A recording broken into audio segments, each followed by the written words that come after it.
जी sir. जी, कल हमने पढ़ा लॉ ऑफ मास एक्शन, तो उसमें जो हमने लास्ट में चीज निकाली वो चीज ये थी कि Kc बराबर है अपना प्रोडक्ट्स के number of moles, sorry active mass ऊपर, रिएक्टेंट्स का एक्टिव मास नीचे, और उनके जो नंबर ऑफ मोल्स हैं, जो उनके एक्सपोनेंट्स हैं, वो उनकी पावर में। तो यही डेफिनेशन है Kc की। Kc कहते हैं इक्विलिब्रियम कांस्टेंट को। अब इसकी डेफिनेशन बड़ी टेक्निकल है, गौर कीजिएगा, इसकी डेफिनेशन में बच्चे कंफ्यूज हो जाते हैं। तो ये मैं रिएक्शन आपके लिए लिखने लगा हूं, रिएक्शन मुझे आता है ये। तो ए इसी तरह बी, इसी तरह सी और इसी तरह डी। ये जो स्मॉल लेटर्स हैं ये इनके नंबर ऑफ मोल्स हैं, और जो कैपिटल लेटर्स हैं ये प्रोडक्ट्स हैं और रिएक्टेंट्स हैं। अच्छा है, तो ये बात भी मैंने कल बता दी थी कि प्रोडक्ट्स ऊपर होते हैं और रिएक्टेंट्स नीचे होते हैं इक्विलिब्रियम कांस्टेंट। तो इक्विलिब्रियम कांस्टेंट है क्या? ये एक रेशो है, निस्बत है। ये क्या है? निस्बत है, रेशो है। किस चीज की रेशो? जरा गौर से देखिए। ये प्रोडक्ट्स है, प्रोडक्ट के एक्टिव मॉलिक्यूल्स के प्रोडक्ट्स, ये बन गया प्रोडक्ट्स, और ये उनके एक्टिव मॉलिक्यूल्स का बन गया प्रोडक्ट। इसी तरह ये रिएक्टेंट्स हैं और ये उनके एक्टिव मॉलिक्यूल्स का बन गया रिएक्टेंट। बात समझ रहे हो? तो दो बार यहां पे लफ्ज इस्तेमाल होगा, एक प्रोडक्ट लफ्ज इस्तेमाल होगा प्रोडक्ट्स के लिए, और एक प्रोडक्ट इस्तेमाल होगा हासिले ज़रब के लिए। तो सिंपल डेफिनेशन है, मैं अब जरा इसको सिंपल कर देता हूं मजीद, कि जी प्रोडक्ट्स के एक्टिव मासेस के हासिले ज़रब जब उनके एक्सपोनेंट्स पावर में लिखे हो, और रिएक्टेंट्स के एक्टिव मासेस के हासिले ज़रब जब उनके कोएफिशिएंट्स पावर में लिखे हो। लास्ट लेक्चर में मैंने एक्सपोनेंट लिख दिया, वहां पे आना था कोएफिशिएंट, वो करेक्ट कर लीजिए। तो कोएफिशिएंट किसमें लिखे हो? पावर में। उस वक्त जो रेशो आएगी वो इक्विलिब्रियम कांस्टेंट होगा। ठीक है जी। तो इक्विलिब्रियम कांस्टेंट की डेफिनेशन अब बन गई जी सिंपल, कि it is the ratio of product of concentration of products. It is a ratio of concentration, it is a ratio of, sorry, product of concentration of products, कि ये जो products हैं उनकी जो concentration है उसके हासिले ज़रब। कब हासिले ज़रब? when their coefficients are raised to power, जब उनके कोएफिशिएंट पावर में लिखे हों। 2 ये रेशो है product of concentration of reactants की कंसेंट्रेशन के प्रोडक्ट के raised to the power of coefficients, जब उनके कोएफिशिएंट्स पावर में लिखे हुए हो। तो ये एक सिंपल डेफिनेशन है कि रिएक्टेंट्स और प्रोडक्ट्स की ये सिंपल रेशो है, लेकिन शर्त ये है कि जो कोएफिशिएंट्स हैं वो पावर में लिखे।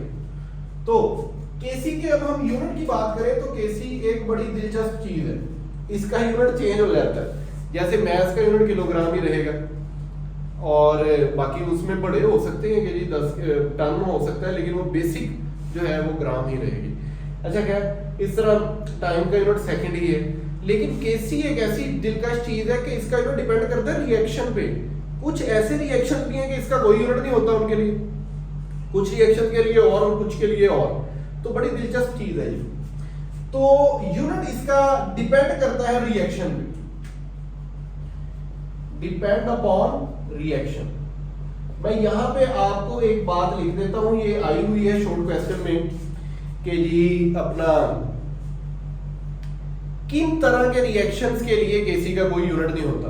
तो उससे शुरू करते हैं कि ऐसे रिएक्शंस जिनके अंदर number of moles of reactants बराबर हो जाए number of moles of products के। उस तरह के रिएक्शन के लिए Kc का कोई यूनिट नहीं होता। इस तरह के रिएक्शंस के लिए Kc का कोई यूनिट नहीं होता। सिंपल है ये। अब ये रिएक्शन को देख के पता चल जाएगा, चेक करें इधर। हाइड्रोजन का रिएक्शन आयोडीन के साथ बन गया 2Hi। अब इस रिएक्शन के लिए इक्विलिब्रियम का कोई यूनिट नहीं, क्यों? क्योंकि रिएक्टेंट का 1 मोल और 1 मोल 2 हो गए, प्रोडक्ट के भी 2, इसका कोई यूनिट नहीं बनता। चेक कैसे करेंगे? इसके लिए Kc लिखना आना चाहिए। Kc लिखना बहुत सिंपल है, प्रोडक्ट ऊपर लिखनी, रिएक्टेंट नीचे।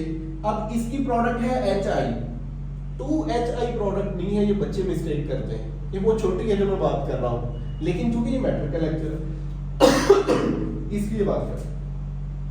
अब प्रोडक्ट है Hi, ये ऊपर लिखेंगे, और ये जो 2 उसका कोएफिशिएंट है, कोएफिशिएंट जो थे, जैसे C का कोएफिशिएंट स्मॉल c था, ये पावर में लिखना है, तो ये वाला 2 यहाँ पे लिखेंगे पावर में।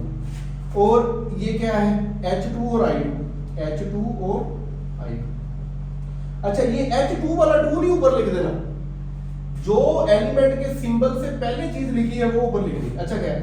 अब आपको मैंने लास्ट टॉपिक में पढ़ाया कि ये एक्टिव मास है जो स्क्वायर ब्रैकेट में लिखे हुए हैं हमने, ये सारे एक्टिव मास है।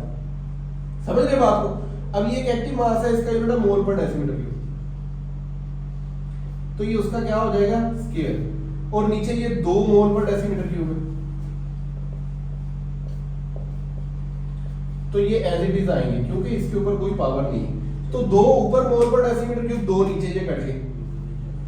तो इस तरह के रिएक्शन के लिए नो यूनिट। अच्छा, बच्चे यहाँ पे क्या गलती करते हैं, जब ये कट जाते हैं ना तो यूनिट 1 लिख देते हैं। 1 कैसे यूनिट हो सकता है?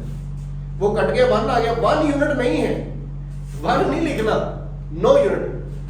तो फिर मैं एक रिएक्शन और करवा देता हूं। फॉर एग्जांपल, अब ये एक्सरसाइज का एमसीक्यू भी है कि PCl5 टूट के PCl3 और Cl2 बना दे, ये उलट करके भी आ सकता है। तो इसकी Kc कैसे लिखेंगे? तो प्रोडक्ट ऊपर लिखेंगे PCl3 Cl2, और ये रिएक्टेंट है, ये नीचे लिखेंगे PCl5, और इनके जो यूनिट है वो मोल पर डेसीमीटर क्यूब है, इसका भी मोल पर डेसीमीटर क्यूब, इस तरह इसका भी मोल पर डेसीमीटर क्यूब। क्या होगा? 1 मोल पर डेसीमीटर क्यूब 1 से कट गया, इसका यूनिट बन गया मोल पर डेसीमीटर क्यूब। अब ऊपर वाला रिएक्शन मैं उलट करके लिखने लगा, तो यही यूनिट उलट आ जाएगा। चेक करते हैं, यही रिएक्शन मैं उलट लिखने लगा हूं नीचे। इसमें लिख लेता हूं ताकि थोड़ा सा डिफरेंट हो जाए। PCl3 प्लस Cl2, इससे बन गया PCl5। तो अब प्रोडक्ट है PCl5, ये ऊपर आएगी। Kc, ये प्रोडक्ट है PCl5, ये ऊपर आ गई, और ये 2 जो है वो नीचे, PCl3 और Cl2, और ये PCl5 का यूनिट मोल पर डेसीमीटर क्यूब, और इन दोनों का यूनिट भी क्या बन गया? मोल पर डेसीमीटर क्यूब, और इसका भी मोल पर डेसीमीटर क्यूब। अब ये कट गया, तो बच्चे क्या करते हैं, इसके बाद वो लिख देते हैं कि इसका यूनिट मोल पर डेसीमीटर क्यूब है।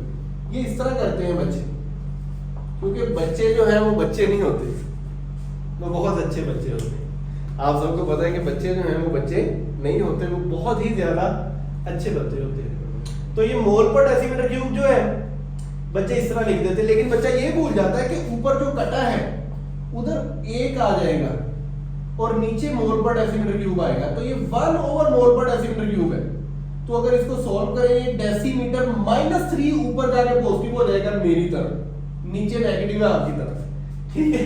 तो ये डेसीमीटर ऊपर जाके पॉजिटिव हो जाएगा, डेसीमीटर क्यूब हो जाएगा, और ये मोल नीचे इसकी पावर कुछ भी नहीं लिखी हुई, +1 है, ऊपर जाके -1। देखिए जरा कंपैरिजन करें, यही है लेकिन ये उलट गया है, डेसीमीटर -3 की बजाय +3 और मोल माइनस। तो इस तरह कई रिएक्शंस हैं जिनकी प्रैक्टिस आपने करनी है।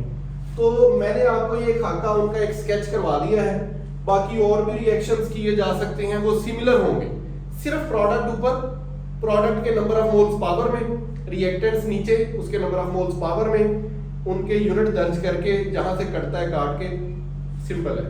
और अगर ये नहीं समझ आता इसको पीछे करें लेक्चर से, और अपना बहुत ज्यादा ख्याल रखें, ये लेक्चर लाजमी शेयर करें दूसरे लोगों के साथ। जब शेयर करेंगे तो ये शेयरिंग इज केयरिंग, ये आपकी भी केयर है, मेरी भी थोड़ी सी हो जाएगी। चलें, बहुत ज़्यादा ख्याल रखें, अल्लाह।